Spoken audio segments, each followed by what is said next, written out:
Bienvenue dans cette édition du journal sur FM Télévision consacrée essentiellement à la rétrospective de la semaine. Mesdames, Messieurs, bonsoir. L'actualité lundi, c'était le retour dans la capitale congolaise du patron de l'INC, Vital Kamerhe, qui revenait de la France où il recevait des soins appropriés. Suivez. L'ancien directeur de cabinet du président de la République s'est rendu en Belgique en janvier dernier pour des raisons de soins médicaux après avoir obtenu de la cour d'appel la liberté provisoire car détenu en prison dans le cadre du procès 100 jours qu'il avait condamné à 13 ans de travaux forcés en second degré pour détournement de 57 millions de dollars américains alloués dans ce programme d'urgence du président de la République dans son volet Habitat. Son retour à Kinshasa coïncide avec l'arrêt en pourvoi de la Cour de cassation rendu le 11 avril dernier qui casse le verdict de la Cour d'appel sur son dossier. La haute juridiction d'ordre judiciaire avait relevé quelques irrégularités dans ce verdict pour justifier son annulation. Elle parlait notamment de la violation du Code de procédure pénale dans son article 104 de la Cour d'appel. Le péché de cette juridiction, c'est d'avoir évalué le dossier Kamerhe alors qu'il n'était pas en état. Une autre disposition légale a été piétinée par la juridiction d'appel. Le même arrêt est rendu sur pourvoi en cassation de Vital Kamerhe qui cite l'article 19 de la Constitution sur le droit de défense, explique que la juridiction d'appel a statué sur base d'une notification de date d'audience alors qu'elle aurait dû citer le prévenu. Dans les couloirs politiques, le nom de Vital Kamerhe se chuchote. Certains le citent en basse voix comme le prochain chef du gouvernement en affirmant que Sama Lukonde, l'actuel Premier ministre, sera révoqué incessamment. Ce qui justifie l'arrêt de la Cour de cassation renseigne de fin lumière. L'actualité, c'était également les messages de Monseigneur Donatien Chaud, le secrétaire général de la SANCO, qui exhortait les Congolais à cesser de promouvoir les antivaleurs. C'était à l'occasion de la célébration de la résurrection de Jésus-Christ. Propos recueillis par Eddy Nozay. Joyeuse Pâques. Qu'est-ce que cela peut signifier pour des milliers de Congolais affamés qui n'ont pas de quoi manger à Pâques? Que signifie Joyeuse Pâques pour nos frères et sœurs de l'Est qui ne peuvent pas aujourd'hui célébrer Pâques en famille parce que dispersés dans la forêt ou qui sont sur les qui-vive, ne sachant pas ce qui peut leur arriver à tout moment? Comment croire que Jésus vit et agit dans notre pays, lui qui a soulagé la souffrance des milliers de personnes, pendant que beaucoup de nos frères et sœurs croupissent dans la misère? Chers frères et sœurs, Jésus est passé par là. Mon Dieu, pourquoi m'as-tu abandonné? A-t-il crié. La joie pascale n'est pas un triomphe cadeau, mais plutôt un au-delà du calvaire. C'est le bout d'un chemin pas toujours agréable. Tant que notre pays, la RDC, ne cessera de faire la promotion des antivaleurs qui sont du registre de la mort, la vie que le Christ voudrait nous donner en abondance ne sera pas une réalité pour beaucoup de Congolais. Et puisqu'on parle de la Pâque, il faut retenir que le pape François, patron de l'Église catholique, s'est également adressé à de nombreux fidèles depuis sa tribune de la basilique Saint-Pierre. Il a appelé les dirigeants à entendre les cris de paix des gens en cette Pâque qu'il qualifie de guerre en évoquant à nouveau Ukraine martyrisée. Suivez. S'il vous plaît, ne nous habituons pas à la guerre, encourageons-nous tous à demander la paix. Que ceux qui ont la responsabilité des nations entendent le cri de paix des gens, a-t-il exhorté, provoquant les applaudissements de la foule. Le chef spirituel de 1,3 milliard de catholiques a longuement insisté sur la nécessité de paix pour l'Ukraine martyrisée, si durement éprouvée par la violence et par la destruction de la guerre cruelle et insensée dans laquelle elle a été entraînée avec l'invasion russe qui a débuté le 24 février. Le souverain pontife a dit penser aux nombreuses victimes ukrainiennes, citant les millions de réfugiés et de déplacés internes, les familles divisées, les personnes âgées restées seules, les vies brisées et les villages rasés. J'ai dans les yeux le regard des enfants devenus orphelins, a-t-il ajouté. Il a cependant salué les signes encourageants comme les portes de nombreuses familles et communautés qui accueillent des migrants et des réfugiés dans toute l'Europe, y voyant une bénédiction pour nos sociétés, parfois dégradées, portant d'égoïsme et d'individualisme. Après avoir consacré une large part de son message à ce conflit, le pape s'est livré à son traditionnel tour d'horizon des conflits dans le monde, évoquant tour à tour la Libye, le Yémen, l'Afghanistan, l'Éthiopie, la Birmanie ou encore la République démocratique du Congo, RDC, où il doit se rendre en début juillet. Avant cette bénédiction, le pape de 85 ans, apparu diminué par ses douleurs aux genoux ces derniers jours, s'est offert un lambin de foule auprès des pèlerins du monde entier à bord de sa pape mobile dans les allées de la place Saint-Pierre. Et en sport, une réunion tripartite entre le ministre des Sports, la FECOFA et la LINAFOOT s'est tenue lundi à Kinshasa pour discuter sur la reprise du championnat national arrêté depuis plusieurs semaines. Au sortir de leurs échanges, le secrétaire général de la FECOFA et les vice-présidents ont tour à tour confirmé la reprise du championnat dans les jours à venir, voulais-je dire. Lionel Ngolo pour plus de détails. Après plusieurs semaines d'arrêt, les amoureux du ballon rond pourraient retrouver les championnats nationaux de football de la République démocratique du Congo dans les tout prochains jours. C'est l'essentiel à retenir après la réunion tripartite tenue ce lundi à Kinshasa entre le ministre des Sports vieux cité Serge Condé et quelques responsables de la Fédération congolaise de football association et de la Ligue nationale de football. Une occasion pourrait d'analyser les causes du blocage du championnat. Le secrétaire général de la FECOFA belge Citoala a révélé que le gouvernement avait déjà disponibilisé les moyens pour Congo Airways censé assurer les déplacements des équipes. Les paiements étaient bien et bien disponibles, mais il y a des raisons internes dans l'organisation de Congo Airways qui a fait que les paiements n'ont pas été effectifs puisque les fonds étaient déjà disponibles au niveau de la Banque centrale pour alimenter, pour créditer le compte de Congo Airways.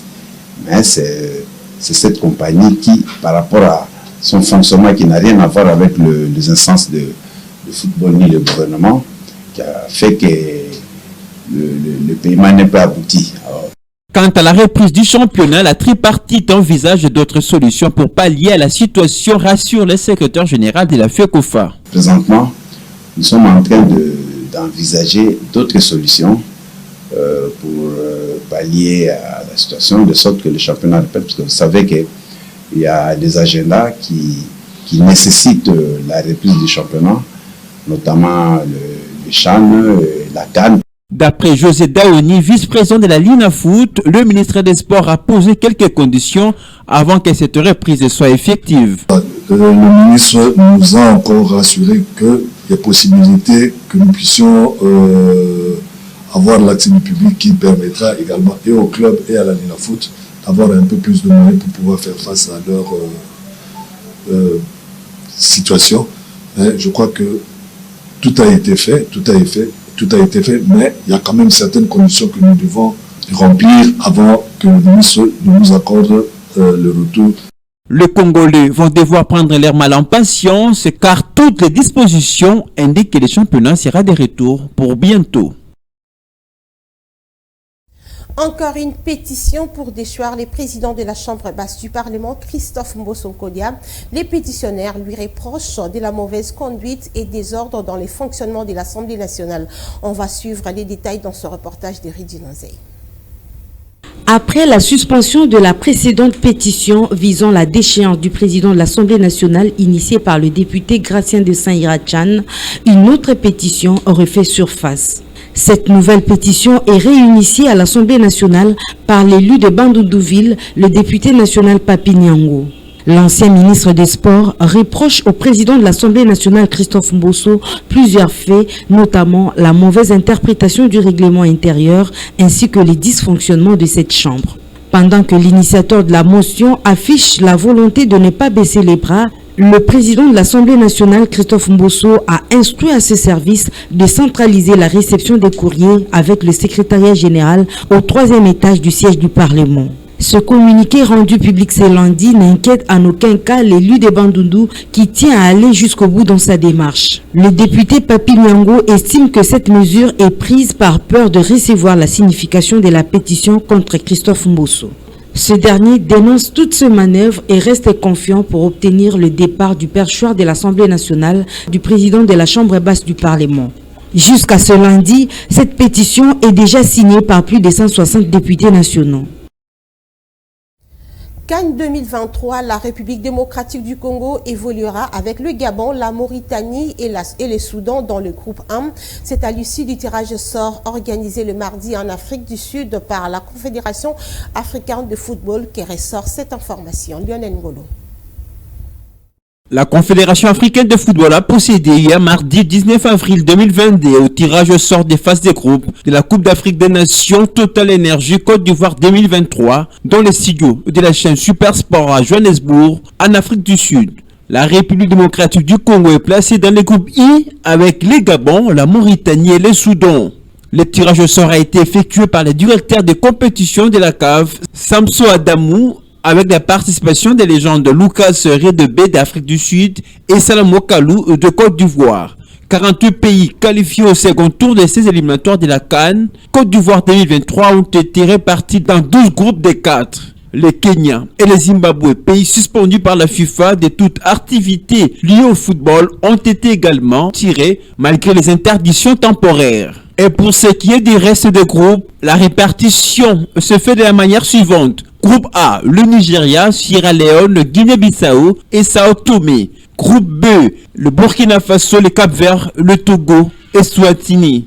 Groupe C, le Cameroun qualifié pour la prochaine Coupe du Monde, le Kenya, la Namibie et le Burundi. Groupe D, l'Égypte, la Guinée, Malawi et l'Éthiopie. Groupe E, le Ghana, Madagascar, Angola et Centrafrique. Groupe E, l'Algérie, l'Ouganda, le Niger et la Tanzanie. Groupe G, le Mali, le Congo-Brazzaville, la Gambie et le Sud-Soudan.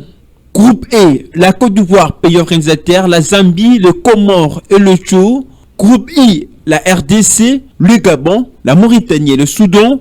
Groupe J, la Tunisie, la Guinée équatoriale, Libye et Botswana. Groupe K, le Maroc, l'Afrique du Sud, le Zimbabwe et le Libéria. Groupe L, le Sénégal, champion d'Afrique. En titre, le Bénin, Mozambique et le Rwanda. Il s'est rappelé que la phase de groupe des éliminatoires débutera en juin 2022 avec 2 premières journées dans les différents groupes. À l'issue des éliminatoires, 2 équipes par groupe seront qualifiées pour la phase finale de la CAN 2023 prévue en juillet 2023 en Côte d'Ivoire. Un mot sur l'économie. Pour faire face à la flambée des prix sur le marché des produits de première nécessité, résultat des effets de la guerre en Ukraine, le comité de conjoncture économique a annoncé le mercredi les gels de la taxe sur la valeur ajoutée sur certains produits de première nécessité. Reportage. Pour faire face à la flambée des prix de l'énergie et des produits céréales depuis le début de la guerre en Ukraine, le gouvernement congolais a annoncé quelques mesures afin de soutenir les ménages et les commerces. Pour ce faire, l'exécutif central va notamment ajuster la fiscalité sur certains produits. Au cours de cette réunion de l'évaluation de la conjoncture économique, les membres du gouvernement se sont apaisantis sur des solutions à apporter aux chocs externes, notamment la suppression de la TVA sur certains produits de première nécessité. Dans cette série de produits, l'on note par exemple les ciments, les boîtes de conserve et les céréales. La décision a été prise pour contenir les mouvements des prix et aller ainsi vers leur baisse. Quant aux produits pétroliers, le gouvernement pense à une nouvelle fois revoir la structure des prix. Le gouvernement congolais s'applique également pour s'adapter à la hausse des prix au niveau international. Le Premier ministre Jean-Michel Samalou Kondé a insisté à ses collaborateurs sur la nécessité de constituer la réserve stratégique pour le pays. Bonne nouvelle pour les agents et fonctionnaires de l'État. Le gouvernement central a augmenté de 30% leur salaire de base dès ce mois d'avril. L'information ressortait d'un protocole d'accord signé le mercredi entre le gouvernement et l'intersyndicat de l'administration publique. Redine Ozeille. Ce protocole d'accord signé entre le gouvernement congolais et l'intersyndical de l'administration publique porte sur l'augmentation du salaire de base de tous les fonctionnaires et agents publics de l'État. L'augmentation sera de l'ordre de 30% en moyenne dès ce mois d'avril et sera portée à un total de 45% pour le mois de juillet 2022. Cette mesure concerne tant les personnels civils de l'État que ceux militaires de l'armée et de la police nationale congolaise. Selon le vice-premier ministre et ministre de la fonction publique Jean-Pierre Liaou qui a présidé cette réunion, le gouvernement congolais a la volonté d'améliorer les conditions sociales de tous les fonctionnaires de l'État. Tous les engagements que le gouvernement avait pris seront tenus, seront respectés. Je vous fais remarquer que depuis janvier, les rabattements fiscaux de l'IPR de 15 à 3% a été rendu effectif et qu'aujourd'hui, ceux des agents qui disposent des primes peuvent témoigner que, effectivement, un coup de pouce a été donné à leur pouvoir d'achat. Fait suite aux options levées lors des travaux présidés à Bibois au mois de novembre 2021 par le vice-premier ministre et ministre de la fonction publique sous la coordination du premier ministre Jean-Michel Samalou Kondé. Retenez que cette mesure a été prise par le gouvernement après le rabattement de l'impôt professionnel sur les revenus IPR ainsi que la mécanisation de plus de 22 000 fonctionnaires de l'État. Il n'y a pas eu débat sur la loi électorale le mercredi à l'Assemblée nationale comme initialement prévu. La cellule de communication de la Chambre basse du Parlement avait plutôt annoncé un nouveau report de ces débats attendus de tous et c'était sans raison valable, nous renseigne Patrick Ngou. Il faut encore attendre quelques jours de plus pour voir la loi électorale être débattue à l'Assemblée nationale. Les sources de la Chambre basse du Parlement n'ont pas encore fourni des raisons pouvant justifier ce report. Cependant, il faut dire que les violons ne se sont toujours pas accordés entre les partis au sein de l'hémicycle. Si les uns veulent le débat, les autres se rangent encore derrière la logique du consensus sur le processus électoral en dehors des institutions, le cas du Front commun pour le Congo pro Kabila, dont les députés nationaux ont claqué la porte de la plénière le jeudi dernier, qui devait statuer sur cette cause. C'est même pour cette raison que le président de l'Assemblée nationale, Christophe Mbosso, avait reporté la dite plénière à ce mercredi pour, je cite, essayer de convaincre les élus du FCC pro-Kabila à revenir à la raison et prendre part au débat. Plusieurs réformes sont attendues dans cette loi. Il y a notamment la problématique du mode de scrutin présidentiel, du seuil électoral, pour ne citer que cela. Et malgré ce deuxième rapport de la plénière consacré à l'examen et adoption de la loi électorale, l'UDPS s'est dit déjà être prêt pour les élections et non pas pour un dialogue comme sollicité pour le partage du pouvoir. C'est le secrétaire général de ces partis qui l'a fait savoir à la presse. Suivez. Devant la presse, le secrétaire général de l'Union pour la démocratie et le progrès social a affirmé que son parti est prêt pour les élections et non pour un quelconque dialogue. Augustin Kiabouya qualifie cette initiative axée sur la réforme de la loi électorale en dehors du Parlement d'illégal. Pour lui, c'est parce qu'ils n'ont pas réuni les voies et moyens que l'on connaît pour aller tricher aux élections.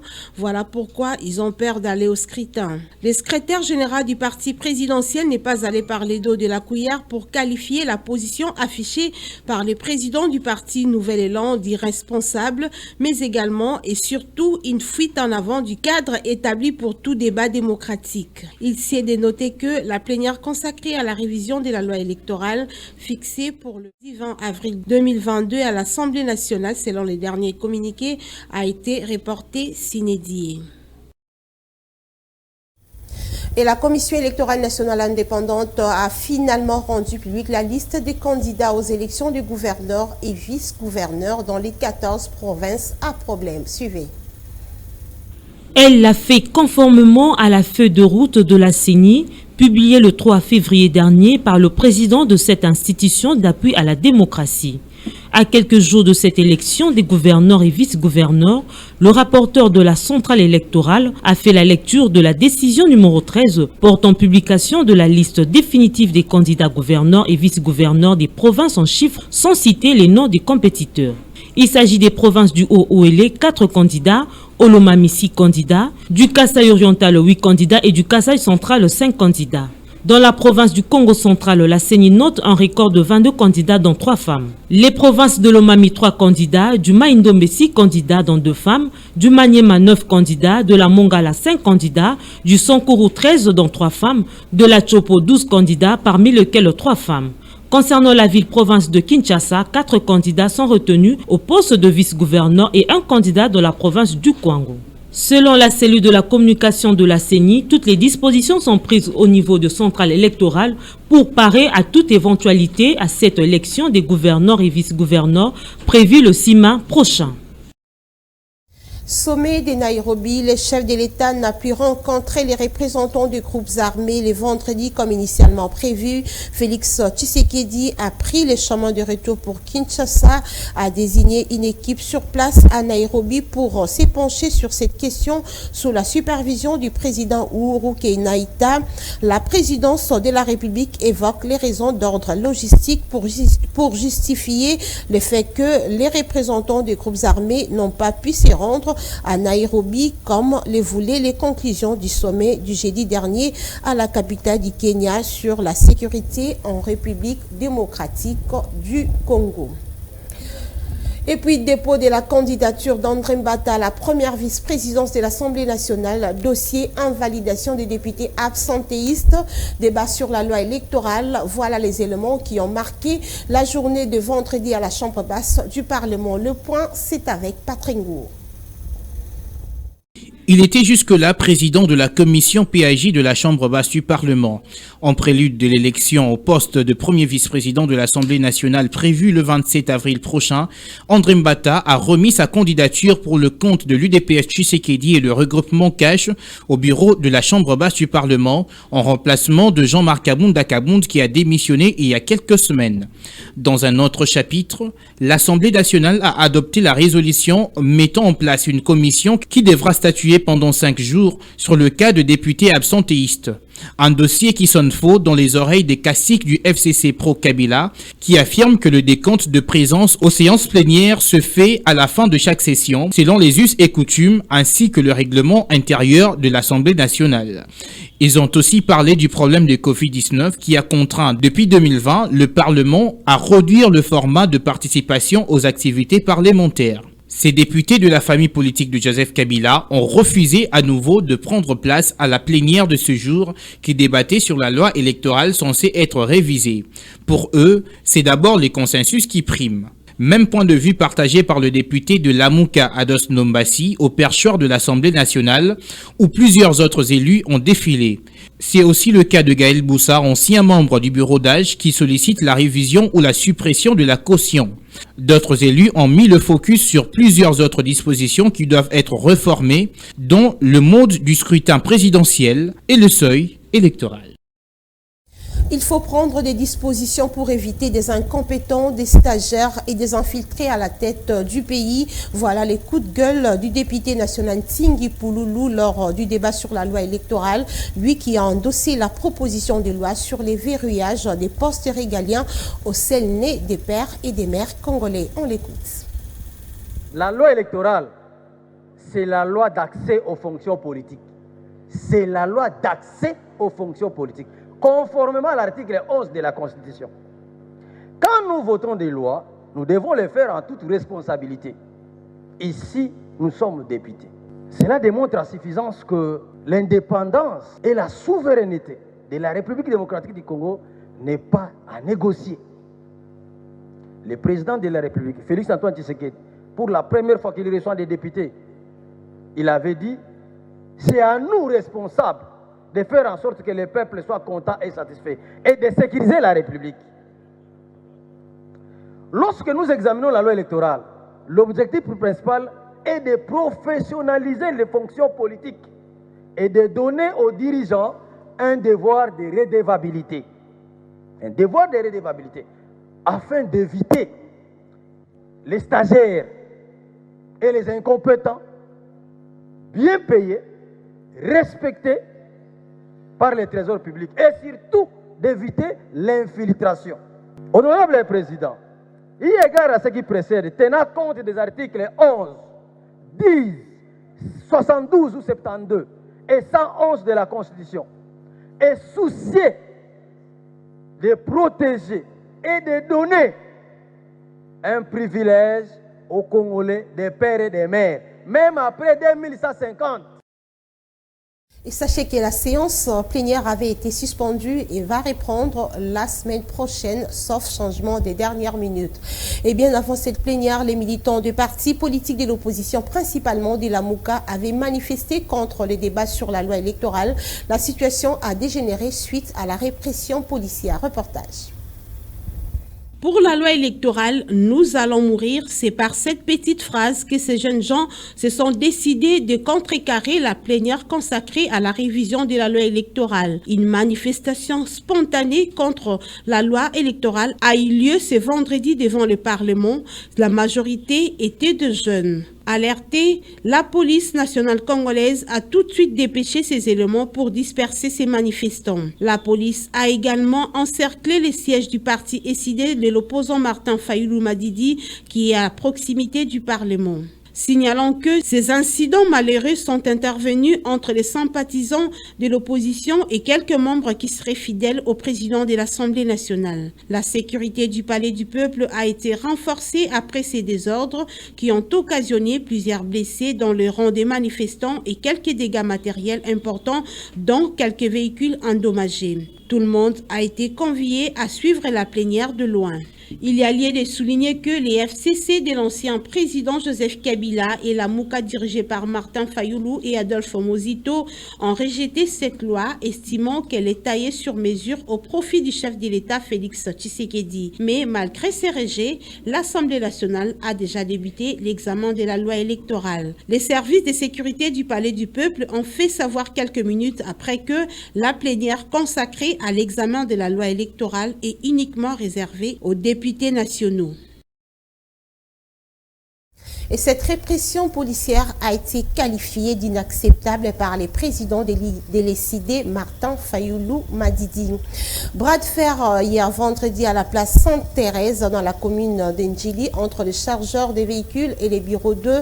La pomme des discordes était la régulation du travail des chargeurs qui sont soupçonnés des abus à l'endroit des usagers de ces coins. Détail dans cet élément de reportage.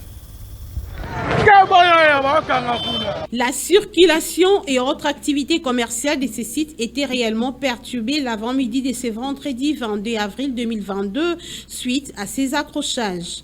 Selon les avis recueillis sur place, c'est suite aux plaintes des uns et des autres victimes des vols à la place Sainte-Thérèse que les services du bureau 2 de la commune a été détaché pour mettre la main sur les inciviques communément appelés Koulouna qui se déguisent en chargeurs pour avoir l'occasion de piquer les biens des paisibles citoyens qui fréquentent ces lieux. Sur place, la mission était accomplie bien que les capturer s'innocentes.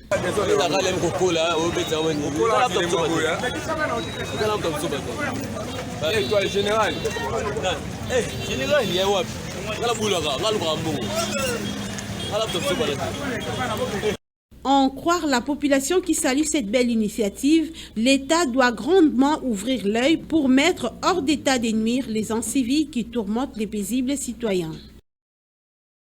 Prenez cette information avant de nous séparer. Ils sont déterminés à vulgariser leurs projets au bénéfice de la communauté estudiantine.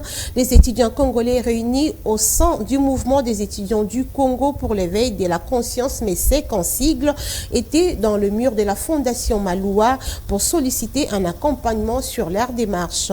Les précisions, c'est avec Patrick Kangouo et Absalon Koubelana. Le mouvement des étudiants pour l'éveil de conscience a endossé une lourde responsabilité, celle de changer la mentalité de la jeunesse estudiantine en l'emmenant à la prise de conscience de ce qu'il est exactement et le rôle qu'il est censé jouer dans la société. Une question assez cruciale qui nécessite une communication de bonne qualité. C'est pour ce mobile que les étudiants du MESEC ont frappé à la porte de la FM Télévision pour solliciter un partenariat, comme l'explique Merveille Lombo, coordonnateur de ces structures juvéniles. Nous savons très bien que la communication dans ces pays, c'est primordial et importante pour la vulgarisation des activités. Alors, les activités que nous menons et les projets que nous avons pour le développement de la communauté estudiantine, c'est très important. Et qu'entendez-vous de personnes qui n'ont pas peut-être de la connexion pour le mégabyte, mais qui ont quand même de l'électricité pour voir. Voilà pourquoi nous sommes venus à FM Télévision, pour que FM Télévision puisse nous aider à vulgariser ces activités. Le choix porté sur FM TV n'est pas un fait du hasard. Le MESEC a été visiblement séduit par la vision de la Fondation Maloua, vision qui se conforme à leurs objectifs. Il y a plusieurs chaînes de télévision, mais il n'y a pas toutes ces chaînes de télévision qui ont la même vision que nous. de mêmes ambitions que nous, de mêmes objectifs que nous. Dans FM, avant de parler proprement dit sur la FM, nous avons regardé les chartes qu'on nous a données. Nous avons trouvé qu'on a de mêmes visions, bien qu'ils sont spécialisés dans la jeunesse congolaise. Nous sommes spécialisés dans la jeunesse estudiantine. Mais nous partageons la même vision. Ayant réceptionné en bonne et due forme la demande des étudiants du MESEC, la Fondation Maloua, présidée par son initiateur Maître Maloua Billy Cléophas, a programmé une autre réunion dans le tout prochain jour pour lever les options. Tout est bien qui finit bien. C'est donc la fin de cette édition consacrée essentiellement à la rétrospective de la semaine. Madame, Messieurs, merci de nous avoir suivis et passez un excellent week-end en compagnie de FM Télévision. Bonsoir.